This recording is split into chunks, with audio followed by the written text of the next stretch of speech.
आणि आता एक थोडीशी वेगळी बातमी. नाशिकच्या तहसील कार्यालयामध्ये संध्याकाळी अचानकपणे पंखा कोसळल्यामुळे एक कर्मचारी जखमी झाला.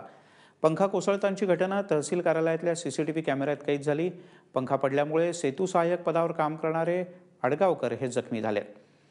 त्यामुळे तुम्ही देखील तुमच्या घरातले सिलिंग फॅन सुस्थितीत आहेत की नाही याची कृपया खातरजमा करून घ्या, कारण जर तुमच्या घरातील पंख्याची अवस्था नाशिक तहसील कार्यालयातल्या सारखी असेल तर तो देखील कोसळू शकतो.